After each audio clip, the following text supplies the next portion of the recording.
നമ്മുടെ ജീവിതത്തിൽ സമ്പത്തിനും വിവാഹത്തിനും മക്കൾക്കും വേണ്ടി നമ്മൾ പ്രാർത്ഥിക്കാറില്ലേ? അതുപോലെ ആരോഗ്യത്തിനും നമ്മുടെ ജീവനും നമുക്ക് സഹായം ലഭിക്കുന്നതിനും മറ്റുമായി ജോലിക്കും ധനസമ്പാദനത്തിനും നമ്മൾ നിർജീവ വസ്തുക്കളോട് നമ്മൾ പ്രാർത്ഥിക്കാറില്ലേ? ദൈവം നമ്മോട് ഇതാ പറയുന്നു, എന്തുകൊണ്ട് നിങ്ങൾ ശക്തിഹീനമായ കരത്തോട് പ്രാർത്ഥിക്കുന്നത്? ഞാൻ സർവശക്തനായ ദൈവം നിങ്ങളുടെ കൂടെയില്ലേ? നിങ്ങളോടൊപ്പം ഞാനില്ലേ? എന്തുകൊണ്ട് നിങ്ങൾ നിർജീവ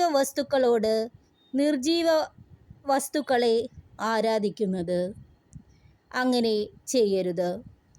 ജ്ഞാനം 13-ാം അധ്യായം 17 മുതൽ 19 വരെയുള്ള വാക്യത്തിൽ ദൈവം നമ്മോട് ഇപ്രകാരം അരുൾ ചെയ്യുന്നു, എങ്കിലും സമ്പത്തിനും വിവാഹത്തിനും മക്കൾക്കും വേണ്ടി പ്രാർത്ഥിക്കുമ്പോൾ നിർജീവമായി അതിനെ വിളിച്ചപേക്ഷിക്കാൻ അവന് ലജ്ജയില്ല.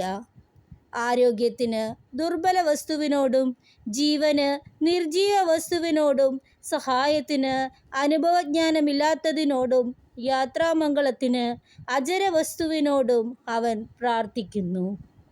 ധനസമ്പാദനത്തിനും ജോലിക്കും പ്രവൃത്തികളിലുള്ള വിജയത്തിനും വേണ്ടിയുള്ള ശക്തിക്ക് ശക്തിഹീനമായ കരത്തോട് പ്രാർത്ഥിക്കുന്നു. ദൈവം നമ്മോട് പറയുന്നു, എന്തുകൊണ്ട് നിങ്ങൾ ഇങ്ങനെ ചെയ്യുന്നു? സർവശക്തനായ ദൈവം നിങ്ങളുടെ കൂടെയില്ലേ? നിങ്ങൾ നിങ്ങളിൽ തന്നെ വിശ്വസിക്കൂ, നിങ്ങളുടെ കഴിവിൽ വിശ്വസിക്കൂ. സർവശക്തനായ ദൈവം ഉചിതമായ സമയത്ത് നിങ്ങൾക്ക് ആവശ്യമുള്ളതെല്ലാം നൽകും. ദൈവം നിങ്ങളുടെ ഒപ്പമുണ്ട്. എല്ലാവരെയും ദൈവം അനുഗ്രഹിക്കട്ടെ.